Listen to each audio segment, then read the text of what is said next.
There's nothing and no one its happy citizens should worry about. Good morning! Well, maybe there is someone.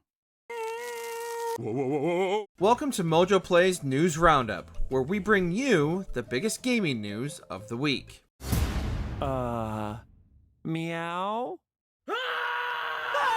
Before we continue, be sure to subscribe to our channel and ring the bell to get notified about our latest videos. Nintendo Indie Direct. Thank goodness for Nintendo bringing fans a showcase actually worth watching, as Nintendo's recent Indie Direct gave players quite a lot to get excited about in the coming months and well into next year. Focusing primarily on indie developers and their upcoming titles, Nintendo showed off DLC for the indie darling Sea of Stars, which will be free coming in early 2025, as well as announcing a new multiplayer mode for the title, allowing for up to 3 players to experience this throwback to classic turn-based RPGs.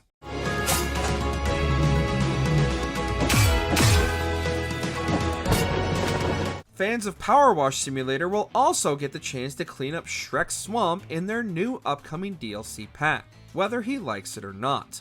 In addition to a new mini-campaign, players can also don a suit of armor as they descend into the dragon's lair and give it a good scrubbing.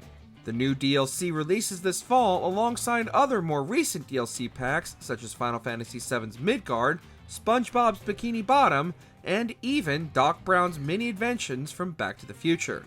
It's a dirty job, but someone has to do it. Alongside a number of other interesting titles varying from dating sims to cozy sims and everything in between, the smash hit Pizza Tower will also make its console debut with a Shadow Drop release and is available now on Nintendo Switch. The Wario-inspired platformer became an instant fan favorite with its wacky animations and frenetic pizza-themed gameplay. The puzzler that will outlive us all is also getting an updated release with Tetris Forever that not only includes the original Tetris in celebration of the series' 40th anniversary, but also its numerous spin-offs and collaborations over the years, including Bombliss, Tetris Battle Garden, and many more. A new mode called Tetris Time Warp will see players battling head-to-head while the many versions and gameplay styles of the series over the years will randomly switch during gameplay. This is Patrick!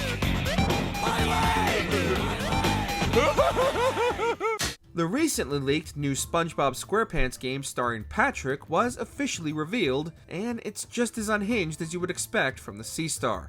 Featuring a fully open-world Bikini Bottom, players guide Patrick through various minigames while also causing all kinds of havoc and chaos with a surprising amount of destructible environments to unleash your inner Patrick, for better or worse. The Patrick Star game will be released on October 4th on every platform available. Oh, come on! Alongside finally revealing the September 12th release date for their upcoming and highly anticipated Marvel vs. Capcom Fighting Collection, Capcom also announced another collection coming in 2025 with the Capcom Fighting Collection 2. Compiling 8 classic fighting games from Capcom's extensive catalog, including Power Stone 1 and 2, Capcom vs. SNK 2, Project Justice, Capcom Fighting Evolution, and many more once forgotten to time and lost arcade cabinets.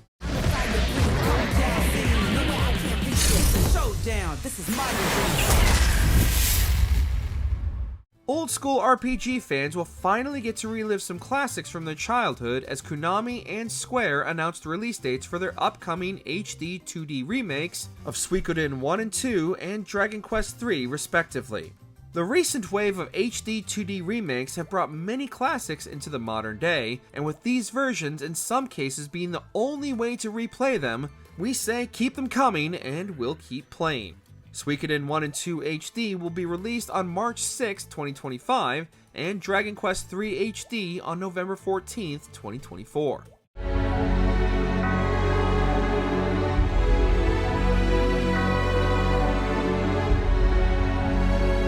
Suikoden isn't the only classic franchise Konami is bringing back either. Somehow, Konami managed to find the beloved Nintendo DS entries in the Castlevania series buried in a basement somewhere, and are not only releasing them as the Castlevania Dominance Collection, but also shadow dropping them on all platforms available now.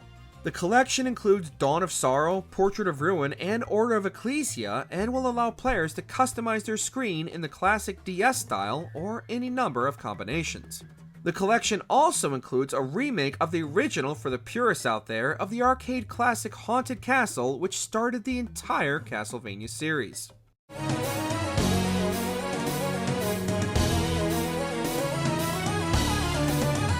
Death Stranding 2 Tokyo Game Show. It's time for you to hit the road and start a new journey. With the Tokyo Game Show only a month away, Hideo Kojima will be attending the show in a big way and bringing the highly anticipated sequel Death Stranding 2 on the beach with him. The game was recently revealed to be coming in 2025, and it would seem that fans might not only get a brand new look at the title, but could also finally get their hands on the delivery sim. Kojima will be hosting a showcase alongside numerous guests, including filmmaker Nicholas Winding Refn, to discuss the game as well as new gameplay elements hinted at in the game's most recent trailers. Hopefully, we'll also get a solid release date as Kojima has been diligently working on fine-tuning the game, but that remains to be seen. Death Stranding was Hideo Kojima's first project since his nasty split with Konami, and while many expected the creator to continue his work in the tactical espionage action genre he helped pioneer, Kojima instead reteamed with Silent Hill star Norman Reedus to reconnect America in the midst of an apocalyptic disaster.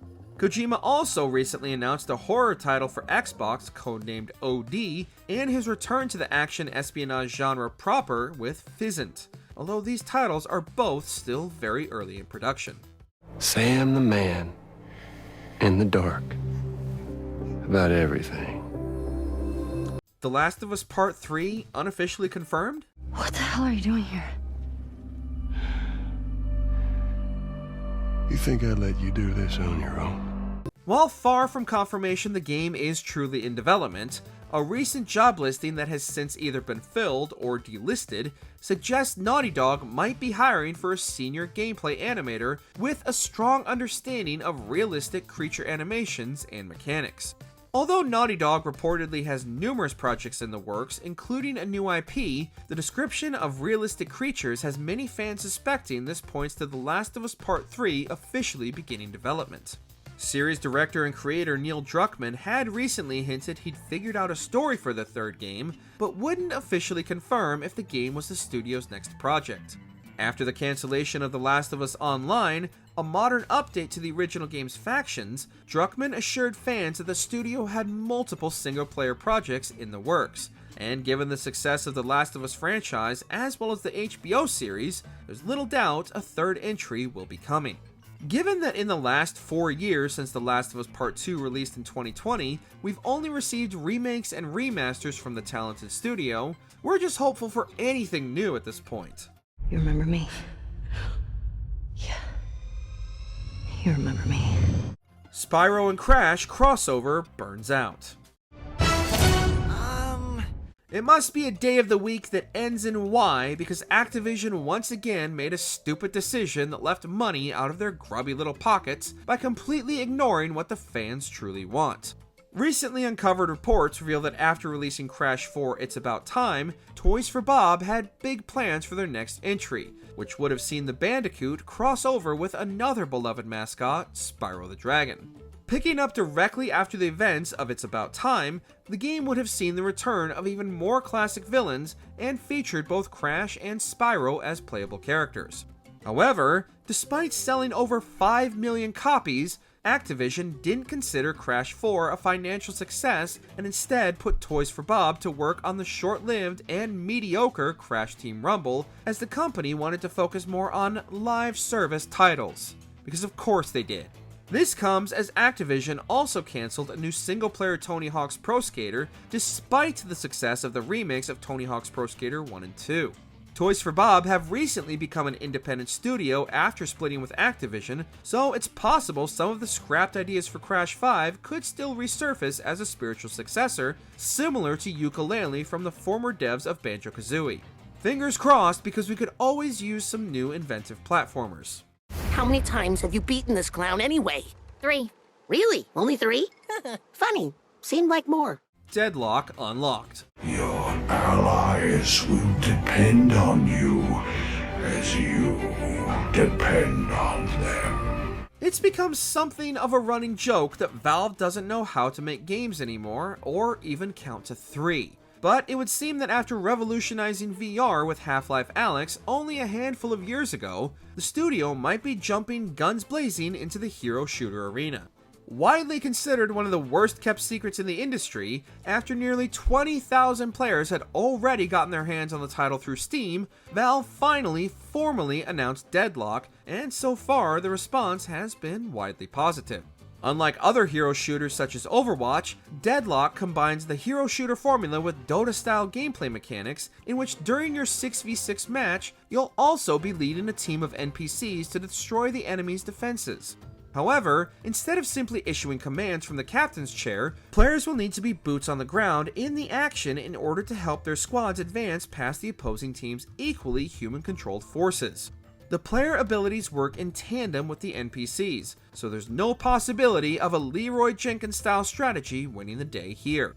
Mobility is a huge part of gameplay as well, as players can easily zip around the environment using the level's built-in zip lines, as well as their own impressive parkour-inspired moveset.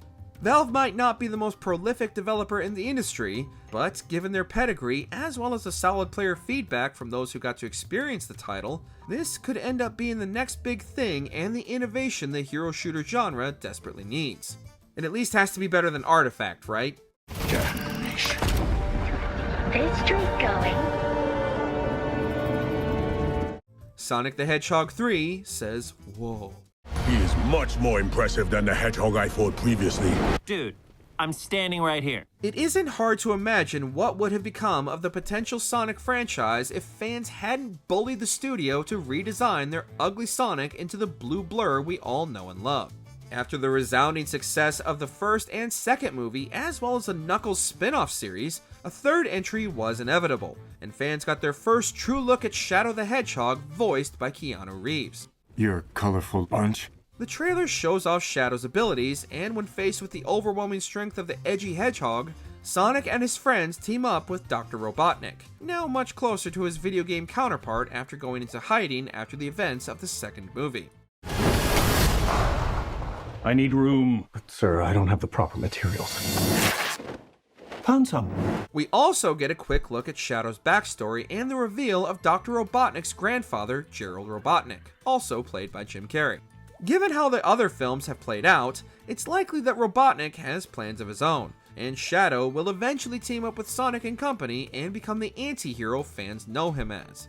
But with only the briefest looks at his backstory in the trailer, it remains to be seen how deep into Sonic lore the third entry will go, or if many of those stories are being saved for the inevitable fourth movie.